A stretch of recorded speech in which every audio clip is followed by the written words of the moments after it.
స్వప్నాలని కంటే సరిపోతుందా? కలల్ని నిద్రలోనే కంటే సరిపోతుందా? లేదు కదా. కలలు కనే ప్రతి ఒక్కరికి వాటిని నిజం చేసుకునే దమ్ము కూడా ఉండాలి.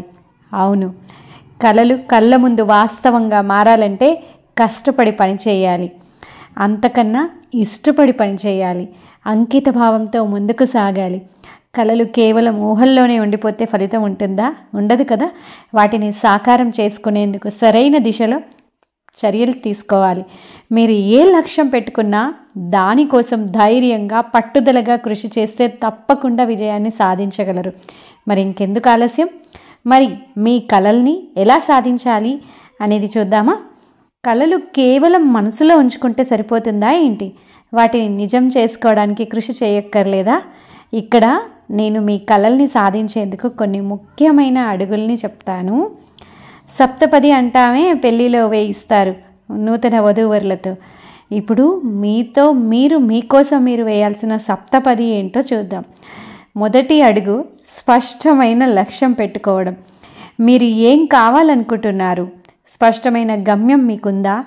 లేదంటే ఈరోజే నిర్దేశించుకోండి, లేకపోతే మీరు కనే కలలన్నీ కూడా వృధా అయిపోతాయి. రెండవ అడుగు ప్రణాళిక. ప్లానింగ్ అంటాం కదా, ప్రణాళిక సిద్ధం చేసుకోవాలి. గమ్యానికి వెళ్ళే దారి తెలుసుకోవాలి. దీనికోసం చిన్న చిన్న లక్ష్యాలను, అంటే షార్ట్ టర్మ్ గోల్స్, అంటే మీరు పెట్టుకున్న మీ లాంగ్ టర్మ్ గోల్స్ని రీచ్ అవ్వడానికి చిన్న చిన్న లక్ష్యాలను ఏర్పరచుకొని ముందుకు సాగుతూ ఉండాలి. మూడవ అడుగు ఏంటి తెలుసా? మరి కలల్ని స్పష్టమైన లక్ష్యం పెట్టుకున్నారు, ప్లాన్ ఉంది మీ దగ్గర, కానీ దానికి సరిపడా ఎఫర్ట్స్ మీరు ఇస్తున్నారా లేదా? కష్టపడి పనిచేయడం అనేది చెక్ చేసుకుంటూ ఉండాలి. ఎంతటి పెద్ద కల అయినా కూడా కష్టపడకుండా నెరవేరదు కదా. ప్రతిరోజు మీ లక్ష్యం కోసం కాస్త సమయం కేటాయించండి. ఎక్స్ట్రా మైల్, మరి కాస్త సమయాన్ని ఎక్కువ కేటాయించండి. ఎక్స్ట్రా మైల్ అంటాం కదా, మరి అది చేస్తున్నారా? క్రాస్ చెక్ చేసుకుంటూ వెళ్ళాలి. ఓర్పు. నాలుగవ అడుగు ఓర్పు మరియు పట్టుదల.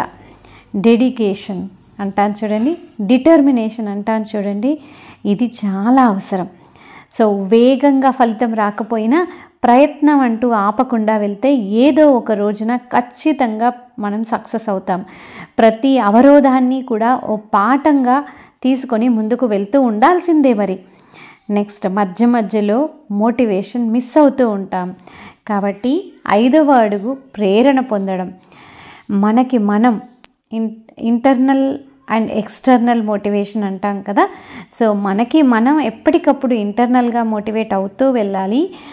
ఇంకా కూడా ఎక్స్టర్నల్గా విజయం సాధించిన వ్యక్తుల కథలు, బయోగ్రఫీస్, ఆటోబయోగ్రఫీస్ చదువుతూ ఉంటే మనకి తోడు నిలిచే మంచి స్నేహితుల్లాగా పుస్తకాలు మనకి హెల్ప్ చేస్తాయి.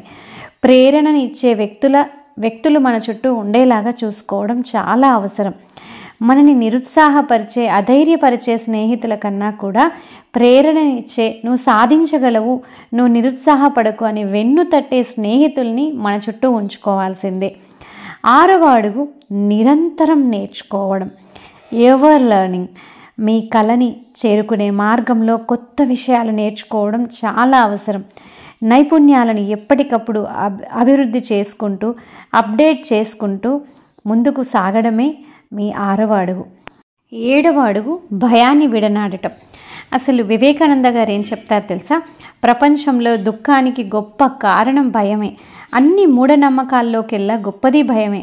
మన దుఃఖాలన్నింటికీ కారణం భయమే. కాబట్టి నిర్భయతలోకి రండి. ఒక్క క్షణంలో కూడా మీ నిర్భయత మిమ్మల్ని స్వర్గానికి తీసుకువెళ్తుంది అని చెప్తారు వివేకానంద.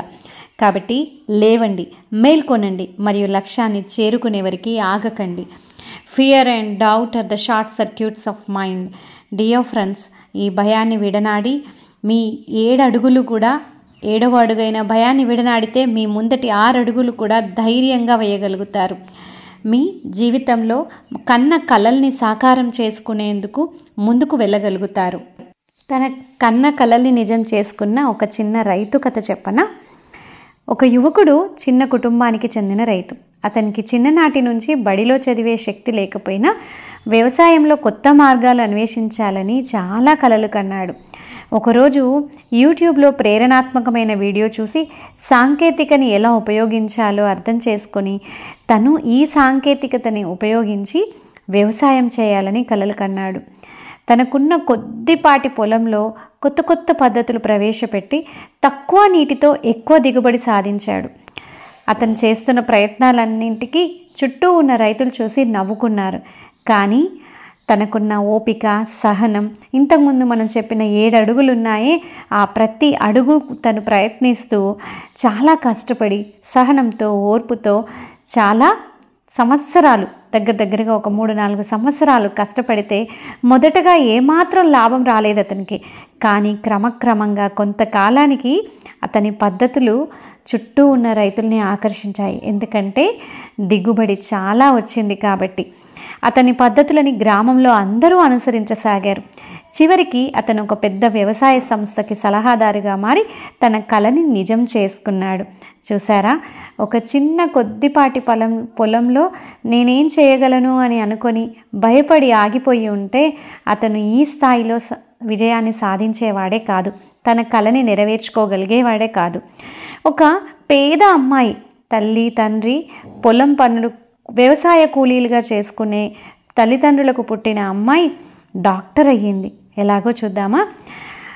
శివాని అనే ఒక అమ్మాయి ఒక చిన్న గ్రామంలో జన్మించింది. ఆమె తండ్రి వ్యవసాయ కూలి. బడికి వెళ్ళే డబ్బు లేకపోయినా ఆమె చదువు మీద మక్కువతో పై తరగతులకి వెళ్ళాలంటే, అంటే ఇంటర్మీడియట్ చేయాలన్నా, తన పల్లె దాటి సిటీకి వెళ్ళాలంటే డబ్బు లేక ఆగిపోయింది. కానీ తనకు చదువు అంటే ఉన్న మక్కువతో తనకి హై స్కూల్ వరకు చెప్పిన టీచర్ల సహాయంతో ఇంటర్మీడియట్ జాయిన్ అయింది.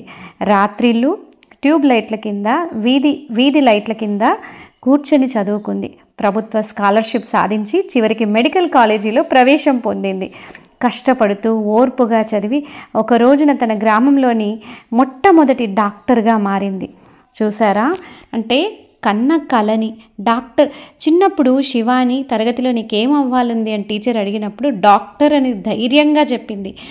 ఆ కలని ఎంత ఓర్పుతో, ఎంత సహనంతో, అంటే మనం కనుక నిజమైన సంకల్పం పెట్టుకుంటే, నిజంగా మన కలల్ని నెరవేర్చుకోవాలన్న సంకల్పం మనకుంటే ప్రపంచం అంతా మనకి సహకరిస్తుంది, ప్రపంచం అంతా ఒక్కటై మనకి సహకరిస్తుంది.